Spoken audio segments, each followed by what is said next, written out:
shoutout nga pala sa mga viewers ko na nanonood palagi, ang mga taga Philippines, shoutout, at taga Japan, taga Kuwait, at taga United States, at yung hindi pa nanonood sa akin, shoutout sa inyo lahat diyan, sa ibang bansa na coming soon, wait ko na mapanood nyo rin ang aking mga ina-upload guys.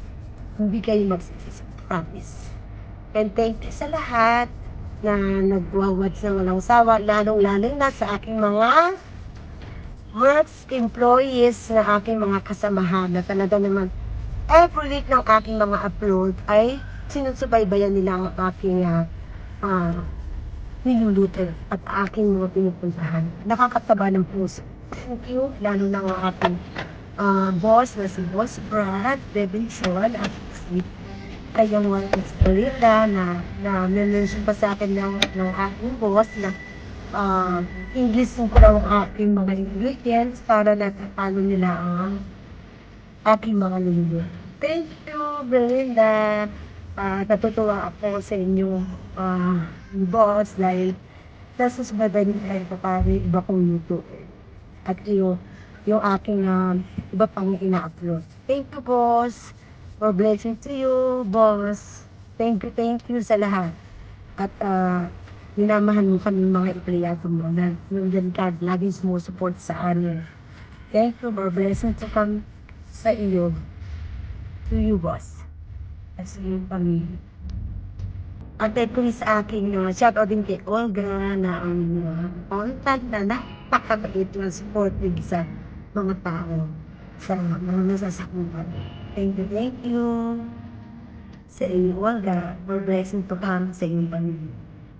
And shoutout sa mga aking mga kapatid sa Pilipinas, shoutout sa aking mga pamangkin sa Pilipinas, sa aking mga bayaw, sa aking mga ipat, at sa lahat ng mga mahal namin kabuhay, shoutout kayo dyan sa inyong asawa ko, sa side ko.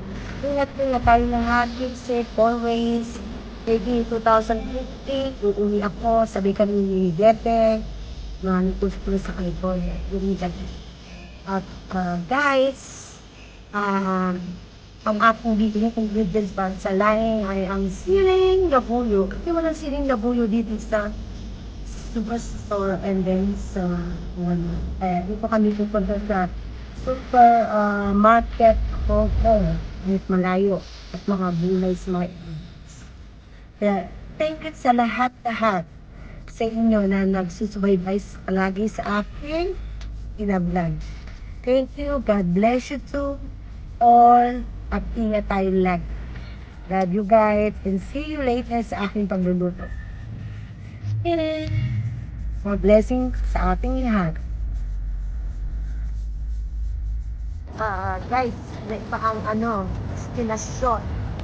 Kaya kami nga pupunta para bumili ng sinapulo at sinapulo ang aking ulo for today.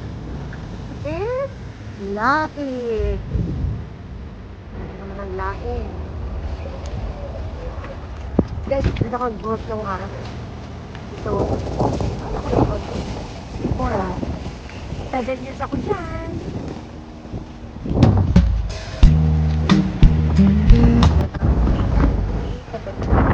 Bago lang guys. So, maybe yung punta heritage ko sa Alberta.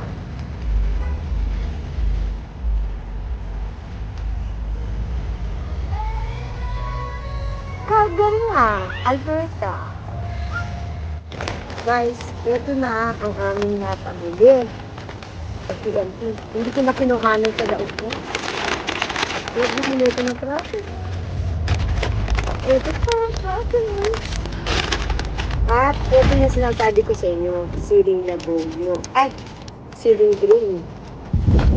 Ito ang ating sasangkap sa ating laing. Ito na tayo ng ingredients.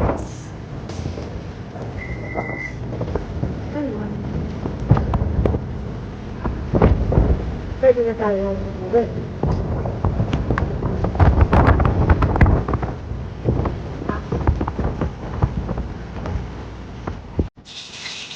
guys, ito ngayon yung nilito kong dry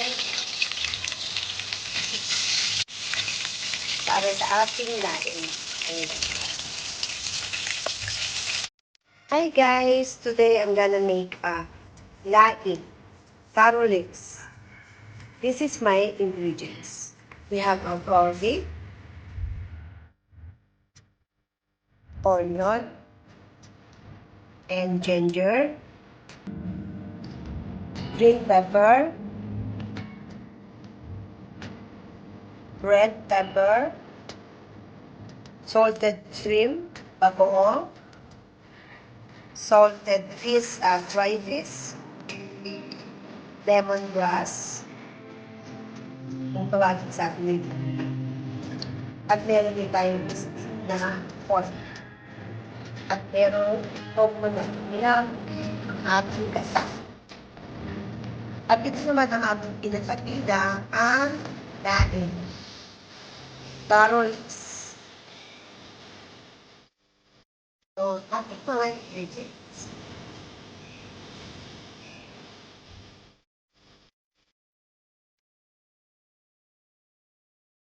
Guys, let's go! Ngayon natin ang ginger versus ginger.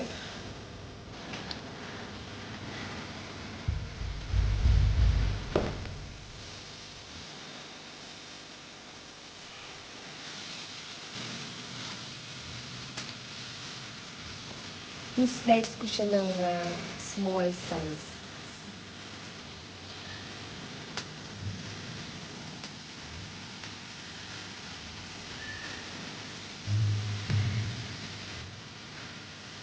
After the onion naman ang ating sipon.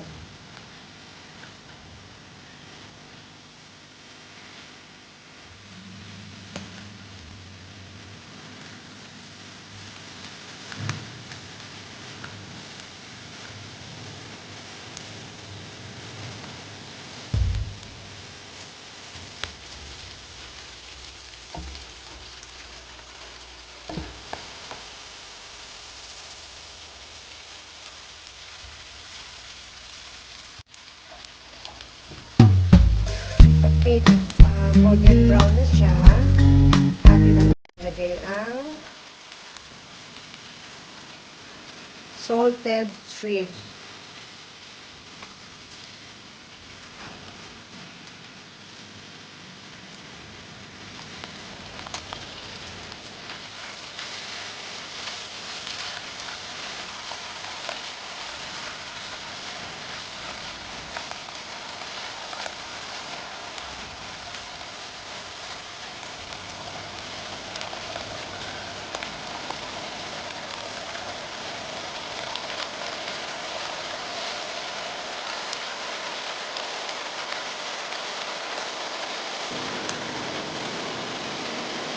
Lagay ng ating garlic.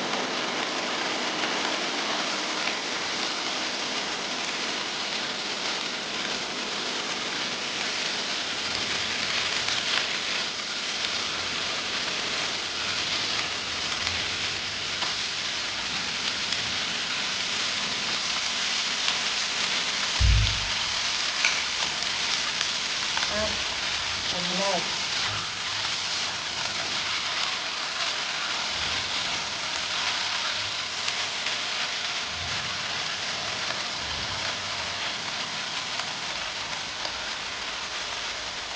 Ating fried fish.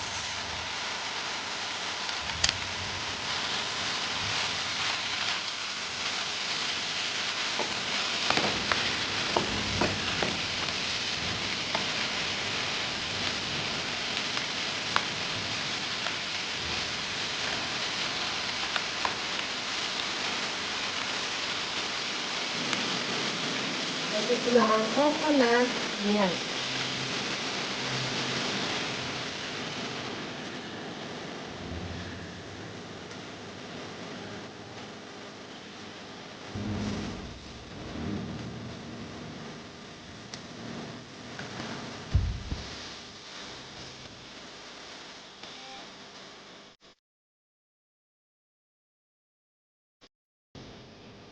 Atin ang pinilito ang stock at ang ating pork. Isipin natin.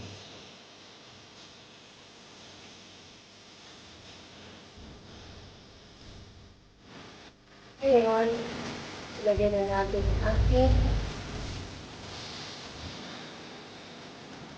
taro chips.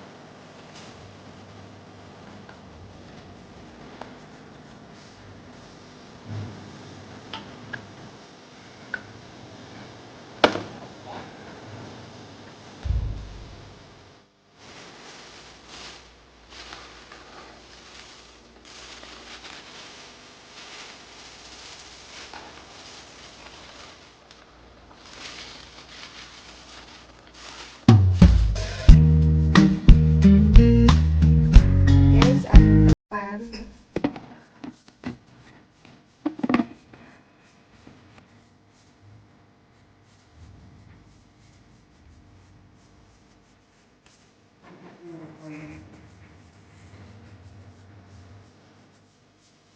Guys, tignan na natin. Wow! Luto na siya.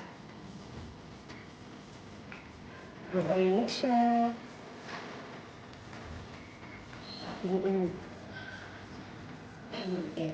Mix.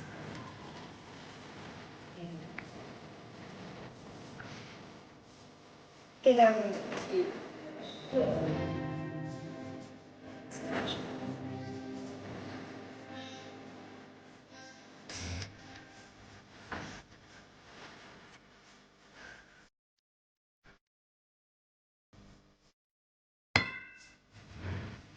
medyo spicy siya kasi skin niya pula red pepper, green. Tight pa ng pili ang aking ginagawa. Bakit siya? Spicy super. Pero yung walang unit sa bakanghang, bawasan na lang nila ng nilalagay.